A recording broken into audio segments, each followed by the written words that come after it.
Livro de um impressionante e recente caso de materialização. De Ernesto Bozano. O Espírito de Rosália. Capítulo 1. De um impressionante e recente caso de materialização.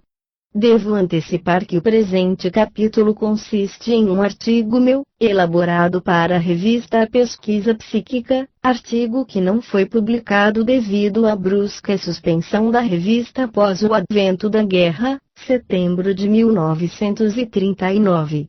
Naturalmente, reproduzindo na presente monografia o caso importantíssimo contido no artigo em questão, caso onde se encontra a materialização de uma menina, eu deveria externar a relação do fenômeno, suprimindo a primeira parte, na qual se fazia a resenha do livro que o contém. Entretanto, refletindo melhor, considero bastante oportuno, a benefício desse mesmo evento, fazer com que este seja precedido da resenha do livro, levando-se em consideração que ali se faz a apresentação do autor para os leitores, o qual é famoso no meio metapsíquico anglo-saxão, também fortemente combatido por seu exagerado ceticismo no sentido espiritualista e por sua inveterada e irracional desconfiança nos confrontos de todos os médiuns, desconfiança que o induziu a propor novas hipóteses fantásticas para conseguir explicar como fraude aquilo que de outro modo poderia ser explicado pela hipótese espírita. Agora, tudo isso, no nosso caso, se resolve em uma preciosa circunstância: prestar valor favorável à interpretação espírita sobre o impressionante fenômeno assistido. Isso posto, passo à reprodução integral do meu artigo preparado para a revista citada, o qual recebeu o título de Uma Grande Aventura sobre um Duro Convencimento. O investigador a quem me refiro é o notável metapsiquista, ou seja, estudo dos fenômenos psíquicos, como a clarividência, a telepatia, etc., inglês R. Price, fecundo escritor experimentador ativíssimo, o qual publicou recentemente um volume no qual retoma um livro seu de meio século e o intitula 50 anos de pesquisa psíquica. 1. Início da nota do editor. 1. Henry Price. 50 Years of Psychical Research. A Critical Survey. Longmans, Grind Co., London, New York, Toronto, 1939, página 383, GDB. Fim da nota do editor. Trata-se de um investigador rigorosamente científico, exageradamente desconfiado e exigente em termos de controle de provas, e esta característica última, muito frequente, trouxe para ele muitas confusões e polêmicas, as quais em boa parte são justificadas. Apresso-me, entretanto, a acrescentar que tal ceticismo inveterado, que o leva algumas vezes a divisar sistemas fraudulentos inverossímeis ao absurdo, certificando-os com prova de qualidade não comum ao investigador, combinadas a uma tenacidade exemplar em seus propósitos e uma erudição metapsíquica profunda.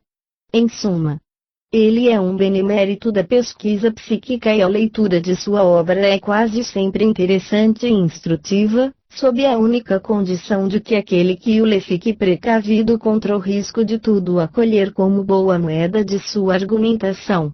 Em outras palavras, por auxílio de uma cultura metapsíquica que o coloque em condições de avaliar o que, na indução do autor, há de novo e importante, e o que, ao contrário, é discussão desnecessária e incorreta.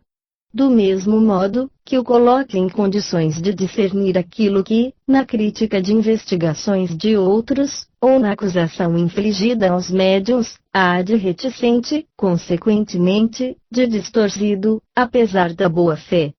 Quanto a essa última observação, lembro que o inadequado do reticente é o apanágio de toda a crítica dominada pelo preconceito de escola e nosso autor tem fobia pela interpretação espiritualista dos fatos. Na sua condição de hábil ilusionista também é dominado por outra fobia, a da fraude universal. Observo quanto a isso que ele parece reticente quando fala da irmã Fox, da médium Slade, de Florence Cook, de Desperance, da celibata Sra. Margery Crandall, de Eva Carriere, de Valiantine, da Sra. Deane, das integríssimas Sra. Jardine e Srta. Moberley, as sensitivas e clarividentes que tiveram a visão de uma tragédia no Parque de Versalhes. Dos antigos grandes médiuns de efeitos físicos, o único que se salva é o B.B. Home. De fato, quando o autor trata das experiências de William Crookes, de Lord Adari, de Alfred Russel Wallace com o médium em questão, ele observa: todos se encontram plenamente convencidos quanto à originalidade dos fenômenos, como me convenceram depois de ter lido tudo que se escreveu sobre Home, página 23. Ressalto, entretanto, que sua declaração não impediu que ele se contradissesse pouco depois, quando se referia ao famoso caso de levitação de Home, no qual ele saiu de uma janela para entrar em outra, na presença de Lord Adar e outras duas testemunhas. Em tal circunstância, ele observa que presumivelmente, B. Home pregou uma peça nos eminentes experimentadores. De resto, a contradição de tal natureza se retoma em várias tomadas no livro em questão. Assim, por exemplo, ele declara não crer no fenômeno da voz direta que, segundo ele, é sempre resultante de uma fraude. Mas, logo depois, tratando da experiência de Clive Chapman com a própria sobrinha, Srta. Pearlie Judy, 2, maravilhosa médium de voz direta, ele observa. Início da nota do editor, 2. Clive Chapman. The Blue Room. Being the Absorbing Story of the Development of Voice-to-Voice Communication in Broadlight which Soul have passed into the Great Beyond. Wycombe and Tombs Limited, Dunedin, New Zealand, 1927, página 158, GDB, Literatura do Além-Túmulo. Tradução. Clive Chapman. O Quarto Azul. Absorto pela história do desenvolvimento da comunicação voz a voz em uma câmara iluminada, com alma que passou para o além. Wycombe and Tombs Limited, Dunedin, Nova Zelândia, 1927, página 158. Fim da nota do editor. Eu jamais tive uma experiência com a senhorita Judy, mas o Dr. Gowland, professor de anatomia da Universidade de Dunedin, investigou o caso a fundo, ficando profundamente impressionado. Ele me contou com detalhes a própria experiência. Com o ambiente normalmente iluminado, o Dr. Gowland tinha ouvido várias vozes diretas, as quais conversavam com os presentes, ou cantavam acompanhadas de instrumentos musicais inexistentes. As entidades dos defuntos que se afirmavam presentes cantavam, a pedido, qualquer música que conheceram em vida. Um grande número de cientistas, médicos, jornalistas e prestidigitadores, ou seja, que realiza números de mágica, ilusionista, assistiram ao fenômeno, sem nunca conseguirem cogitar qualquer explicação para o mesmo, exceto a do sobrenatural. Páginas 81 e 82. Eis o nosso autor, o qual não faz comentário posterior. Mas, se ele não tem nada a dizer a propósito, se ele não contradiz o que fica posto pelos eminentes personagens acima, é sinal de que ele concorda tacitamente com suas opiniões. Noto, de outra parte, que são muito numerosos os médiuns modernos de efeitos físicos considerados por ele como tal. Ressalto entre estes a senhorita Stanislawa Tomczyk, a célebre médium do professor Oshorowicz, Anna Rasmussen, Eleonora Zugun, Stella C. e os irmãos Rudin e Lis Scheider, todos médiuns investigados pessoalmente por ele. Mesmo Indrid Dazon, o famoso médium islandês, é considerado absolutamente genuíno, assim como Linda Gazera, a médium torinese do Dr. Moda, enquanto são igualmente tratados Eusapia Palladino e a senhorita Catherine Gulliger, a médium do professor Crawford.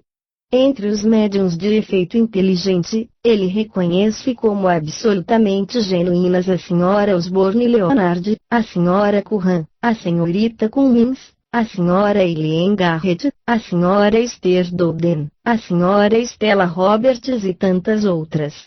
Naturalmente se compreende que ele não admite que as extraordinárias crônicas bíblicas, em 5 volumes, alcançadas mediunicamente pela senhorita Cummins, 3, e que as prodigiosas obras literárias ditadas mediunicamente à senhora Curran, resultam transmitidas por uma entidade desencarnada, como não admite que as maravilhosas provas de identificação pessoal obtidas por meio da Leonard, da senhora Doden e da Roberts, autorizam a interpretação espírita.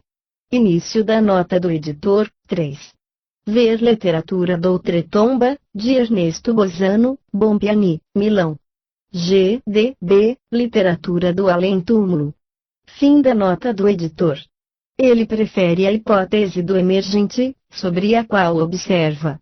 O que me conduz a acenar para a teoria do emergente, proposta pelo Dr. Broad, segundo a qual haveria um fator psíquico que sobreviveria por um dado tempo à dissolução do corpo, melhor, penso eu, admitir que sobreviva um tempo ilimitado. Esse algo resultando num eflúvio sobrevivente a nós mesmos, às vezes, por lei de afinidade, viria a se identificar com a inteligência de um médium em transe, gerando transitoriamente uma personalidade efêmera, na qual a seção ativa pertenceria ao fator psíquico do defunto.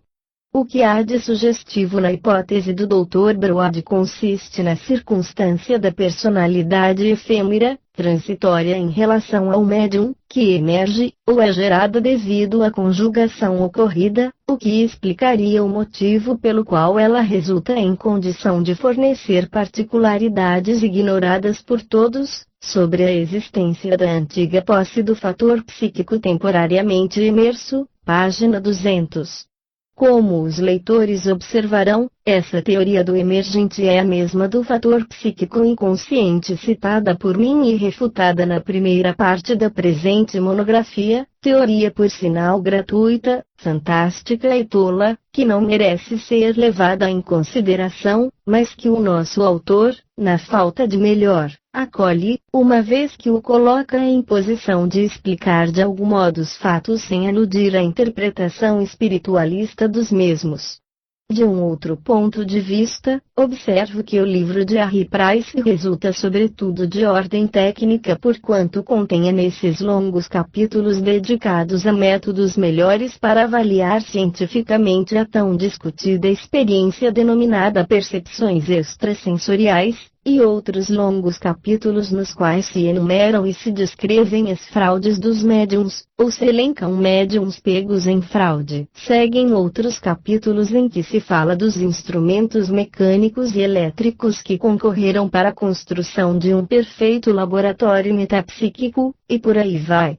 Todos conhecimentos instrutivos para quem quer que se disponha a iniciar investigações metapsíquicas com fundamentos científicos, mas que pela aridez de sua natureza, tornam o conteúdo do livro mais pesado.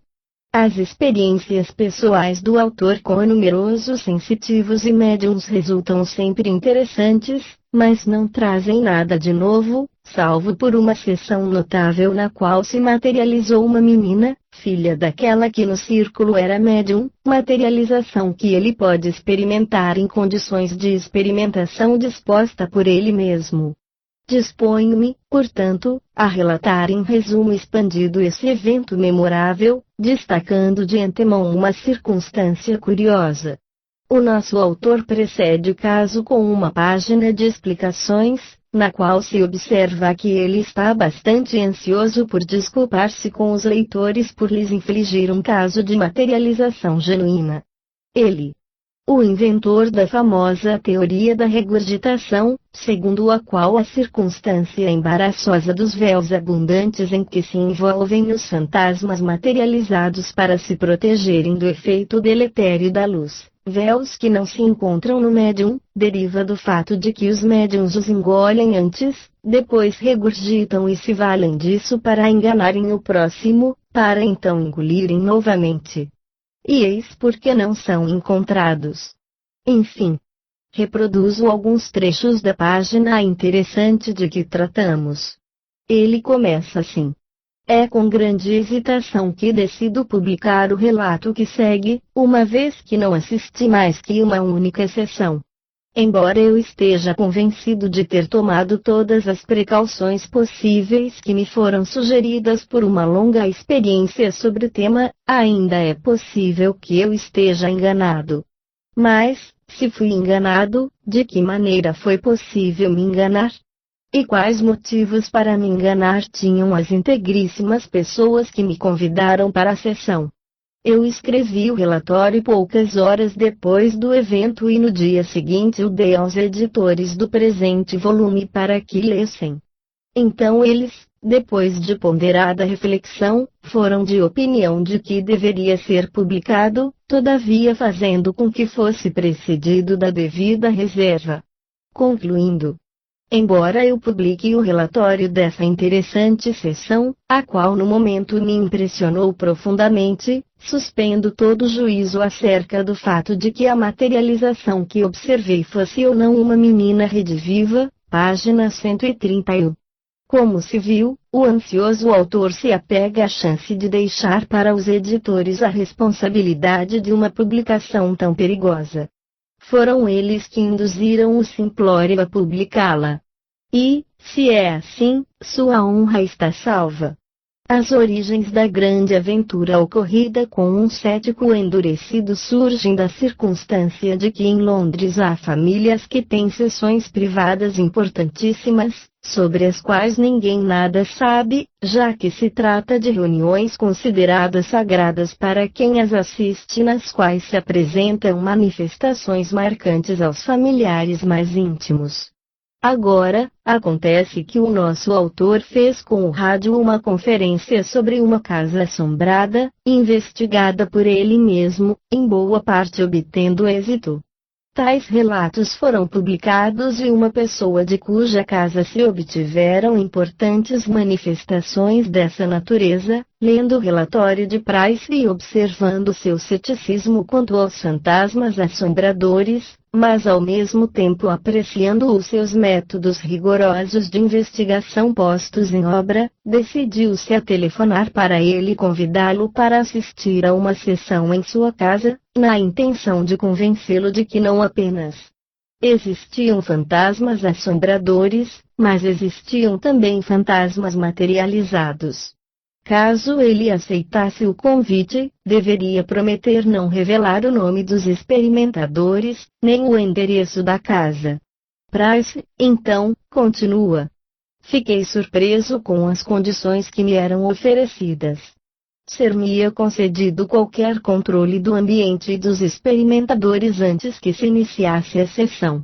Eu poderia inspecionar todo o local, selar todas as portas e janelas, investigar cada canto ou armário da sala da sessão, trancar a porta e as janelas, remover e tirar dali as cortinas, móveis e objetos. Eu poderia espalhar pó de amido no chão da sala, fora da sala, em qualquer lugar do apartamento e também aplicar dispositivos elétricos de controle.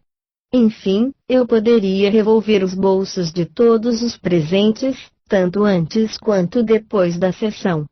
A única restrição que me colocavam era de que, no momento de início da sessão, eu deveria me manter quieto e se eu desejasse aplicar controles, ou me deslocar para melhor observar, eu deveria pedir permissão.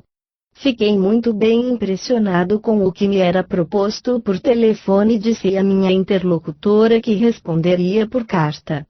No dia seguinte, segunda-feira, 13 de dezembro de 1937, respondi a senhora X, acolhendo o convite e reforçando todas as suas condições. No dia 15 de dezembro, eu ia na direção do subúrbio de Londres, onde morava a senhora em questão, lugar em que eu iria assistir a mais maravilhosa sessão de toda a minha vida. Fui recebido por uma empregada e levado à sala de jantar, onde fui acolhido pelo casal X, e por sua filha, uma jovem de 17 anos. Depois das apresentações, sentamo-nos à mesa e durante a refeição fui posto ao corrente da história de Rosália, a menina defunta que se materializa. Ela era filha de uma senhora Z, amiga da família, cujo marido foi morto na guerra em 1916. Rosália era a única filha do casal e morreu de difteria nos braços da mãe, aos 6 anos de idade, 1921. Na primavera de 1925, a senhora Z foi acordada numa noite pela voz da própria menina que chamava pela mãe. Desde aquela noite, o fenômeno se renovou com tal frequência que a senhora Z tinha tomado o hábito de velar até tarde da noite, à espera da vozinha de saudação da própria criatura. Gradualmente, ela notou que podia ver o contorno do corpo de Rosália apesar da escuridão, enquanto já havia escutado seus passos no chão de madeira.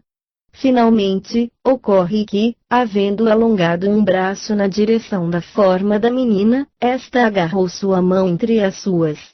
Tais manifestações continuaram até o final de 1928, quando a senhora Z se decidiu contar o que aconteceu para a amiga, senhora X, e foi o casal X que sugeriu à senhora Z experimentar uma sessão em sua casa a fim de ajudar a menina rediviva a se manifestar mais facilmente. O senhor X conhecia bem a técnica dessa experiência e as sessões se iniciaram. Isso aconteceu até o final de 1928 e foi, contudo, na primavera de 1929 que Rosália conseguiu se materializar no escuro, fazendo com que sua presença fosse notada ao agarrar as mãos de sua mãe. Desde aquela noite, ela continuou regularmente a se materializar a cada sessão. Depois de algum tempo, os experimentadores tentaram colocar um pouco de luz no ambiente plasmando alguns espelhinhos portáteis com tintura luminosa. 4 desses espelhos sempre são utilizados nas sessões. Rosália conseguiu finalmente chegar a falar, mas com sua mãe, respondendo com monossílabos a perguntas simples. Ela sempre aparece muito tímida, mas ocasionalmente é possível acolher uma pessoa estranha no círculo sem criar um obstáculo ao processo de materialização da menina. Daí, o convite feito a mim. Foram-me confiadas muitas respostas da menina rediviva às perguntas que já foram feitas, mas seria muito longo o relato. Esta é a história de Rosália, que agora pude ver, sentir e ouvir. Enquanto isso, terminou o jantar e a empregada tinha informado que outras 2 pessoas, componentes do grupo de experimentadores, estavam presentes. Levantamo-nos todos, indo ao seu encontro na sala de estar.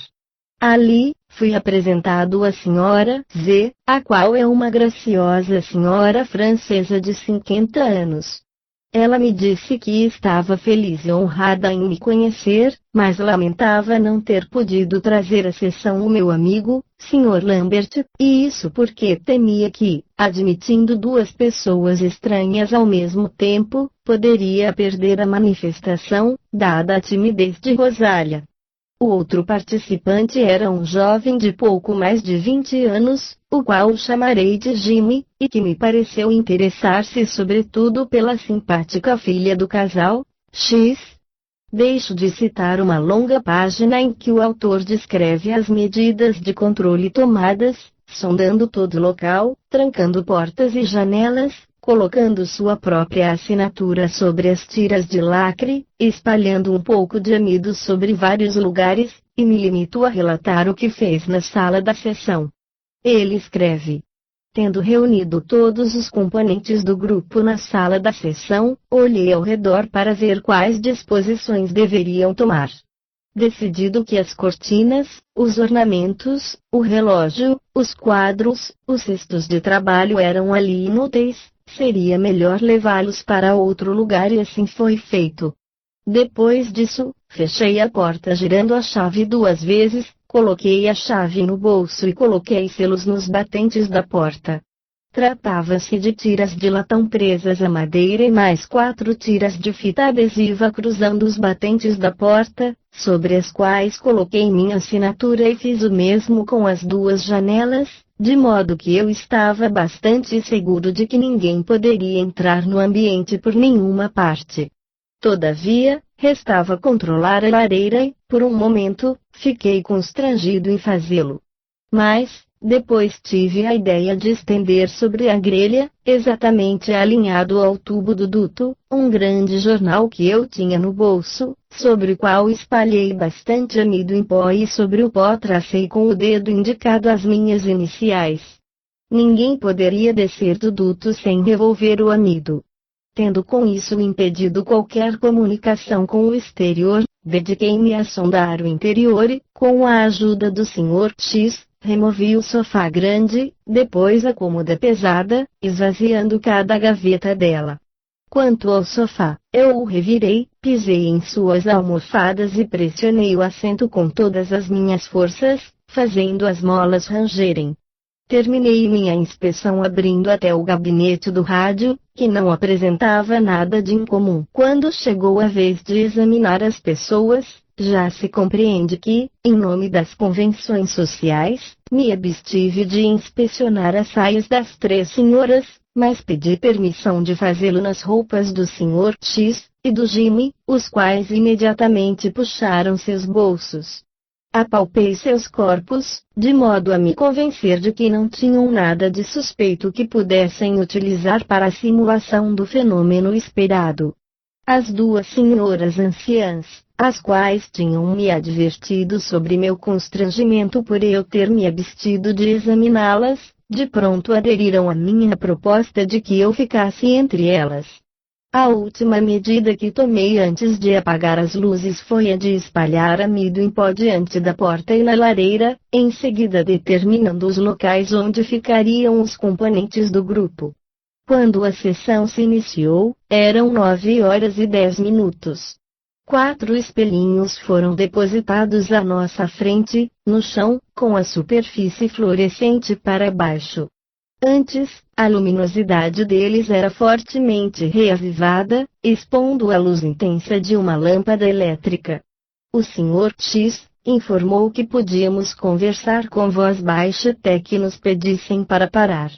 Apesar de nos encontrarmos em plena escuridão, observei que quando se conversava, eu conseguia localizar exatamente o ponto em que se encontrava o locutor, assim como sentia a respiração de cada um dos presentes.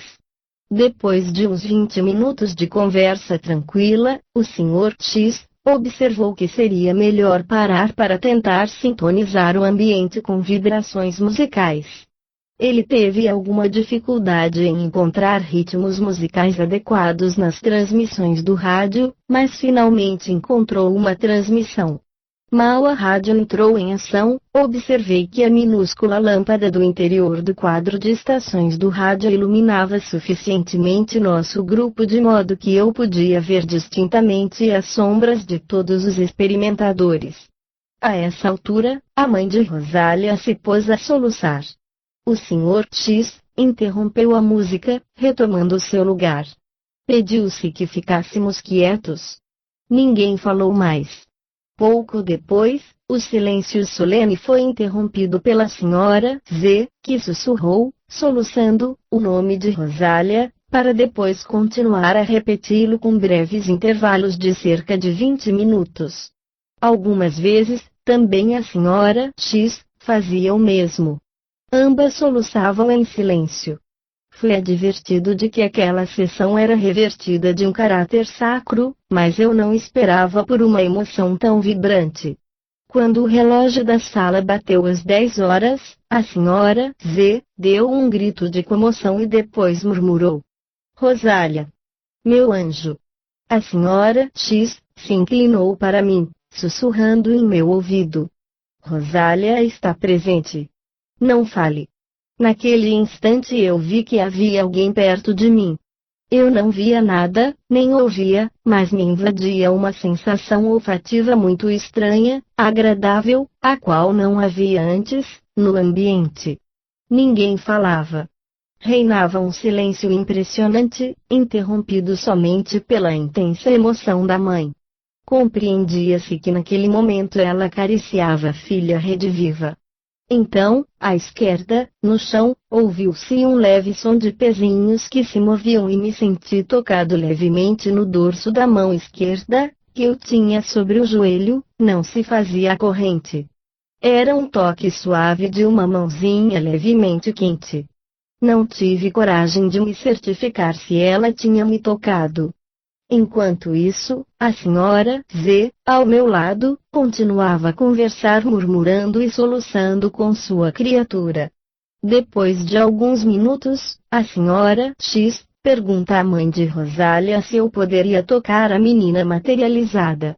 A permissão me foi concedida e eu estiquei cautamente o braço esquerdo, que para meu grande espanto entrou em contato com um corpinho de menina aparentemente nua e de proporções de uma criaturinha com menos de 7 anos.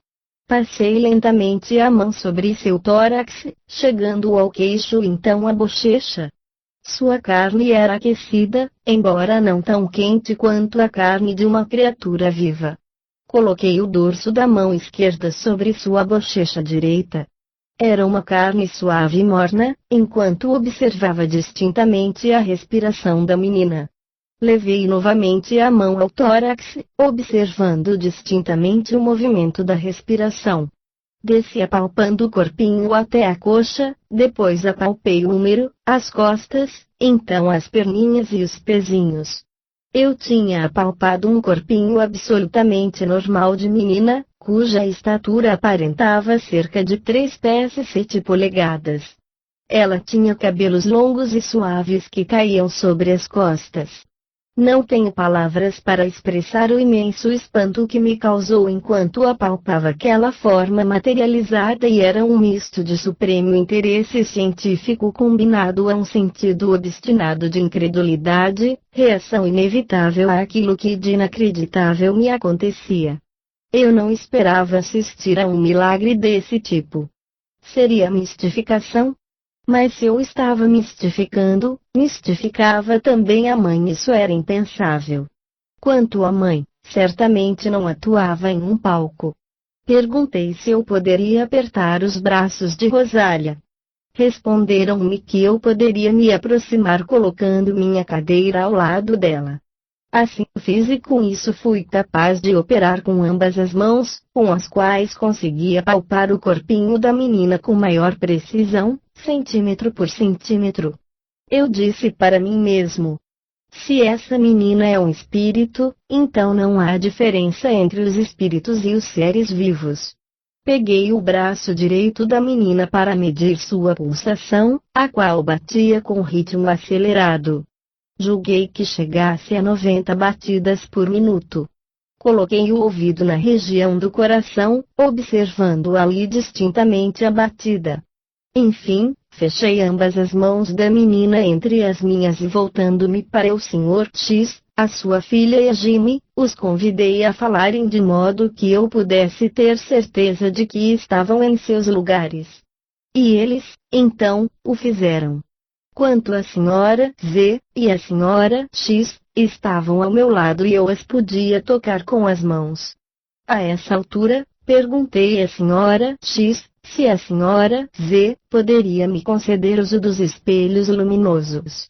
Depois de breve discussão, houve a permissão e convencionou-se que a senhora X, de uma parte, e eu, de outra, iluminaríamos o corpinho de Rosália, começando pelos pés para então chegar lentamente à cabeça. Peguei o meu espelho na mão e, ao virá-lo, uma luz fluorescente suave clareou os pés de Rosália. Eram pés normais de uma menina de 6 anos.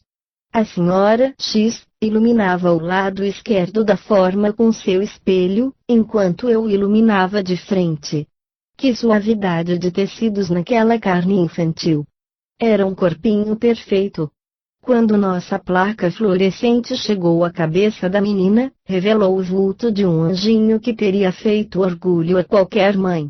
Eram os contornos clássicos de uma bela menina maior que 6 anos. Seu rosto estava pálido, mas talvez em consequência da luminosidade fluorescente neutralizando a cor rósea da carne. Os olhos azuis e luminosos irradiavam uma viva inteligência. Tinha os lábios rigidamente comprimidos, o que conferia ao vulto uma curiosa expressão de firmeza. A esse ponto, a mãe observou que o exame da menina deveria cessar, pois ela desejava tê-la consigo. Como um favor especial, perguntei se eu poderia fazer algumas questões e me foi concedido tentar, porquanto, segundo a mãe, seria impossível que a tímida Rosália conseguisse falar naquela situação. De todo modo, permitiram que eu a interrogasse por 1 minuto. Nada mais. Perguntei. Rosália, qual é o lugar que te acolhe? Nenhuma resposta. O que você faz? Onde você se encontra? Nenhuma resposta. Você ainda brinca com outras crianças? Nenhuma resposta. Há gatinhos e passarinhos onde você está? Nenhuma resposta. Rosália me olhava atentamente, mas parecia não compreender o que eu dizia. Então, perguntei. Rosália, você gosta da sua mãe? De repente a expressão de seu vulto se iluminou de compreensão e comoção e os lábios vibraram, sussurrando. Sim. Sim. Ecoou imediatamente no ambiente um gemido agudo de comoção extrema. Era a mãe, que puxando para si a própria criatura, soluçava apertando-a contra o peito. A senhora X retornou o espelho fluorescente para o chão, pedindo a todos que ficassem em silêncio, mas era um silêncio muito relativo, em que 3 mulheres soluçavam piedosamente. Devo confessar que, de minha parte, senti-me comovido. Era uma cena bastante emocionante. Alguns minutos depois, Rosália não estava mais. Não fui avisado de sua partida, mas, quando o relógio da sala batia às 11, a senhora X informou que a sessão estava finalizada. Acenderam a luz e o senhor X me convidou a proceder com a inspeção do local. Examinei todos os lacres, encontrando-os intactos. Remexi sofá e cômoda, encontrando tudo em ordem. O amido em pó estava intacto em todos os cantos. Isso posto, meu anfitrião me pediu para tirar os lacres da porta para ir pegar alguma bebida. Assim o fiz e, enquanto preparavam os refrescos, eu e Jimmy demos uma outra volta de inspeção no interior da casa, observando que todos os lacres estavam intactos, o mesmo com o amido em pó. Fiquei na casa até a meia-noite, então saudei a todos agradecendo efusivamente a extraordinária e desconcertante sessão que me foi concedida. Chegando às conclusões do relatório, nosso autor faz poucos comentários, dos quais se tem que ele tinha se proposto a terminar como tinha comunicado, vale dizer. Manifestando dúvidas inverossímeis sobre o fenômeno que tinha assistido, e isso descaradamente, porquanto temesse as críticas de seus colegas incrédulos. Ele observa. Eu escrevi o presente relato, que publico sem qualquer alteração, 2 horas depois de terminada a sessão. Eu quis ditá-la imediatamente para dar-lhe as mais vivas impressões que nela reporto. Relendo, aviso que ele não é justo com o milagre que eu assisti. E ainda, apesar de tudo, eu ainda estou perplexo e me pergunto se Rosália era uma menina morta rediviva ou se, ao invés disso, eu fui vítima de uma mistificação. Mas se assim fosse, agora tais mistificações seriam desfeitas por anos, e nesse caso não poderia existir atriz mais hábil que a senhora Z, ao simular uma emoção tão espontânea e comovente. E isso não é tudo, pois, se assim fosse, surgem perguntas imperativas. De onde vinha aquela menina de carne e osso? E para onde foi, no final? Essas são questões que me darão muito a refletir. De todo modo, concluo declarando que só no caso em que tivesse observado a materialização de Rosália em meu próprio laboratório, só nesse caso não hesitarei em proclamar diante dos incrédulos que a grande questão da vida além da morte foi experimentalmente resolvida em sentido afirmativo. Não é improvável que um dia eu chegue a obter a repetição da histórica sessão em meu laboratório. Mas, por ora, a senhora Z está convencida de que sua filha, tão tímida na presença de estranhos, se assustaria. Assim, comenta o relator. Acrescento, de minha parte, algumas outras considerações. As manifestações espontâneas que precederam a série de sessões demonstraram que a mãe de Rosália era uma médium potente para a materialização dos fantasmas, tão potente que, como a de Esperance, a Kate Fox e a Condessa de Castellwich, ela se mantinha em estado de vigília durante as manifestações, o que raramente acontece. Todavia, no caso da de Esperance, com a qual se materializava em meio a um círculo a celestial Nepenthes, a médium se mantinha bem acordada e consciente, mas sua sensibilidade se agudizava a ponto de fazer com que ela sentisse os efeitos do estado de ânimo dos presentes e, se entre esses alguém tivesse bebido licores, ou tivesse fumado, ela tinha vertigens ou náuseas. O mesmo acontecia no caso de Kate Fox, com a qual se manifestou por 3 anos o fantasma materializado de Stella Livermore, e isso à luz de globos luminosos de origem mediúnica, e ainda na presença do marido, o qual apertava nas próprias mãos ambas as mãos da médium, enquanto ela assistia acordada a tudo que acontecia, mas vibrando de sensitividade anormal, o que representava um obstáculo à extrinsecação dos fenômenos. Porque a médium irrompia frequentemente com gritos de espanto a cada manifestação incomum.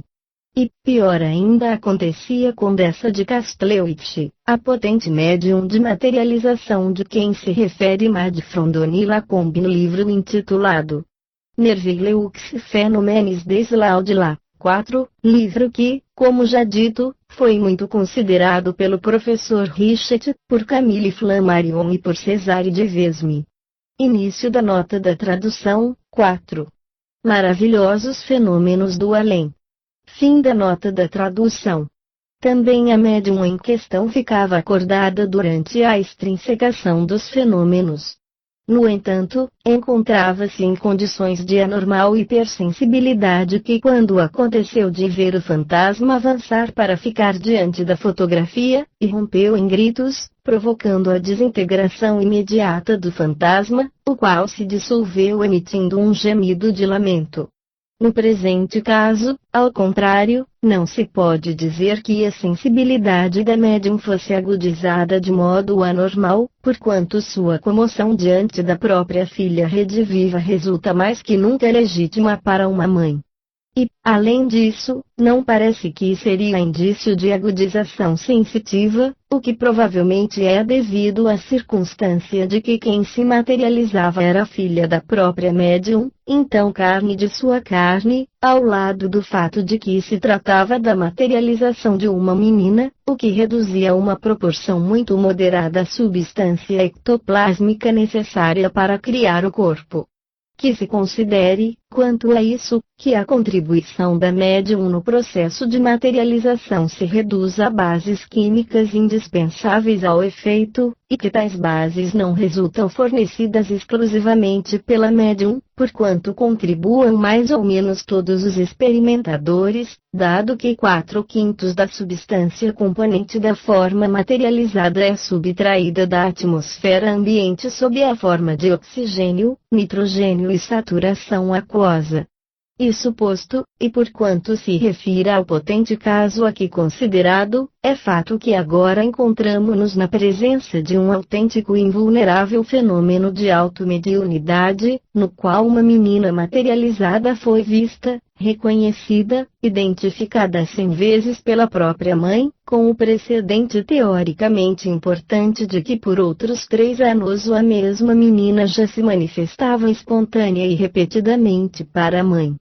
À noite, e também nessas circunstâncias a menina já chamava a mãe e já se fazia ver e tocar. Daí se obtém que esse primeiro ciclo de manifestações vale para confirmar e convalidar o segundo, no qual a menina consegue se mostrar materializada para a mãe. E esse segundo ciclo vem, por sua vez, admiravelmente convalidado pela feliz circunstância de que o experimentador que teve a sorte de observar a menina rediviva, de apalpar o corpo, de ouvi-la falar, de escutar seu coração palpitante, como, antes dele, ocorreu a Crookes com a Katie King, é um cético endurecido, o qual persistiu por meio século a experimentar sem jamais notar que os fenômenos mediúnicos, considerados em seu complexo, demonstram na base dos fatos a vida após a morte.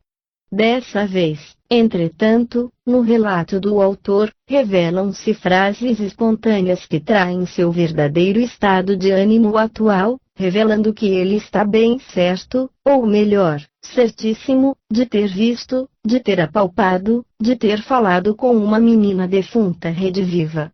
Todavia, por temer seus colegas cientistas, ele cedeu ao impulso de terminar como tinha começado, vale dizer, manifestando dúvidas inconsistentes e absurdas acerca da possibilidade de ter sido alvo de mistificação, e isso apesar da impossibilidade, por qualquer um que não fosse um autêntico espírito, de entrar em um ambiente hermeticamente fechado e trancado. E é recorrendo a esse expediente pouco lógico que ele concluiu observando que apenas no caso em que o mesmo fenômeno fosse realizado no próprio gabinete de trabalho, apenas nesse caso ele se sentiria autorizado a proclamar que a prova experimental da vida após a morte teria sido alcançada. Mas, qualquer um que tenha coragem de ter a própria opinião, qualquer um que tenha reputação científica para defender contra as agressões do misaneísmo humano, ou seja, aversão ou desconfiança em relação a mudanças, hostilidade para com o novo, qualquer um que seja provido de uma dose normal de bom senso, terá compreendido que, no caso em questão, a segunda prova palpável resulta supérflua. Visto que, na verdade, não existem os seguintes questionamentos que o relator se propõe a refletir a fundo. De onde vem aquela menina de carne e osso? Como fez para entrar em uma câmara trancada e selada? E para onde foi, no fim? Repito que tais questionamentos não existem, desde que, ao contrário, erigem-se diante do critério da razão quase no mesmo número de outras provas certas, incontestáveis, absolutas, de que a menina Rosália estava materializada, para depois se desmaterializar naquela mesma câmara. Daí se tem que aquilo a que o relator se referia e sobretudo aquilo que ele fez, e fez bem, basta e deve bastar para resolver estavelmente, resolutamente, em sentido afirmativo, a grande questão da demonstração científica, com base nos fatos, da existência e sobrevivência do espírito humano.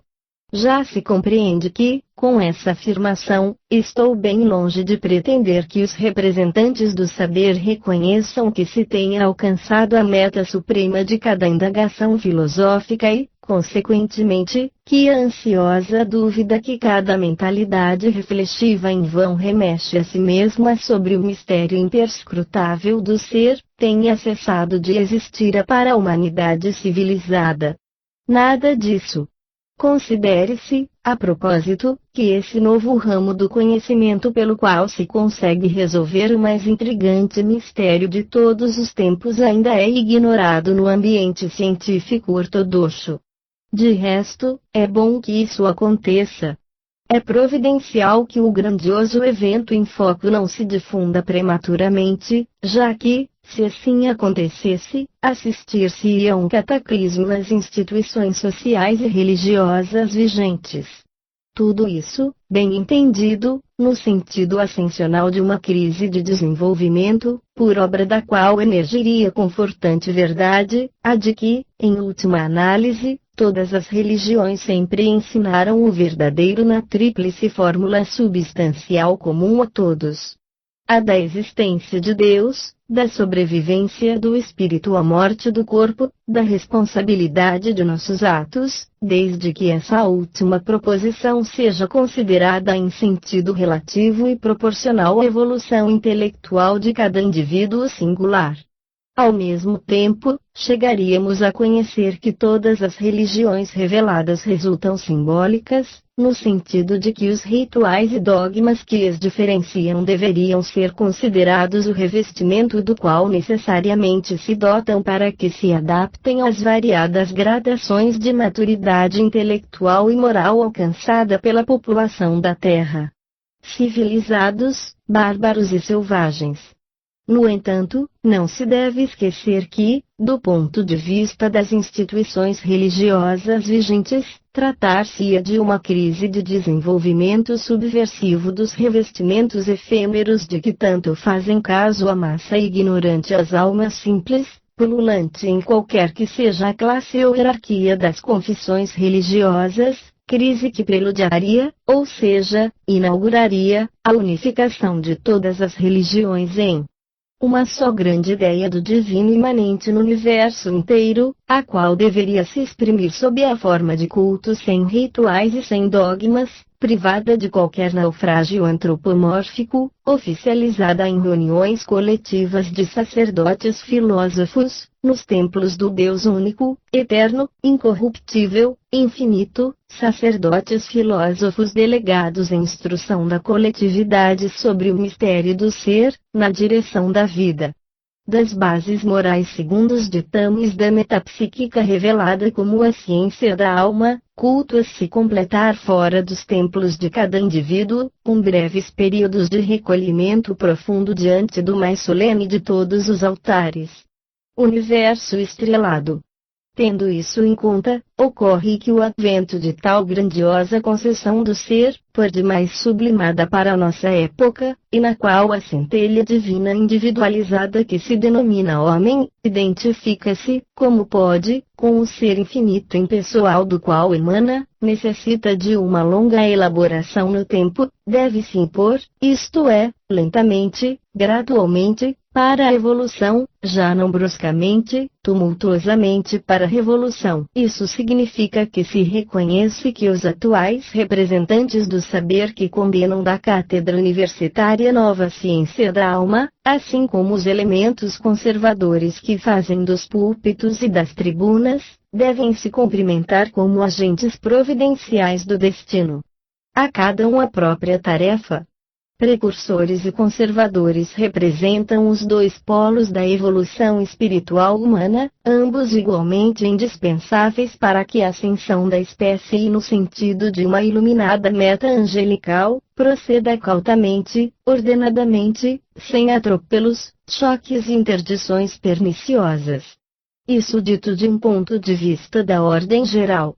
Retornando ao tema particular no presente capítulo, observo que o fato, em si, das funções providenciais exercitadas pelos opositores misoneístas, ou seja, aversão ou desconfiança em relação a mudanças, hostilidade para com o novo, no ambiente científico, não impede que na busca dos iniciados às questões psíquicas, ou, mais precisamente, no âmbito dos competentes em argumento, a formidável indagação sobre a vida após a morte deva ser virtualmente considerada, experimentalmente, inabalavelmente solucionada em sentido afirmativo, na base dos fatos. E assim sendo, segue que se na circunstância do memorável e invulnerável episódio da materialização da menina Rosália, fosse algum entre os competentes em discurso que ousaria ainda reivindicar sofismas teóricos no sentido animista, esse sujeito revelaria com isso uma mentalidade cronicamente obnubilada, ou seja, estado de perturbação da consciência, caracterizado por ofuscação da vista e obscurecimento do pensamento. Pelo preconceito materialista, mentalidade digna de compaixão, não de resposta. Oração ao Pai. Doce Pai. Bom Pai. Tu que estás no universo. Tu que estás nas coisas. Tu que estás em nós. Tu que nutres o nosso corpo material. Tu que nutres o nosso corpo espiritual. Ajuda-nos nessa existência. Ajuda-nos a perdoar o mal que nos fazem, porque também nós fazemos o mal. Ajuda-nos a procurar alimento para o corpo físico e pão para nossa alma. Ajuda-nos a superar a prova da vida com serenidade. E que tu, junto a nossos irmãos espirituais, esteja sempre perto. Amém. Fim do livro de um impressionante e recente caso de materialização. De Ernesto Bozano. Caro amigo, se você gostou deste livro e tem oportunidade de adquiri-lo, faça-o, pois os direitos autorais são doados a instituições de caridade. Muita paz.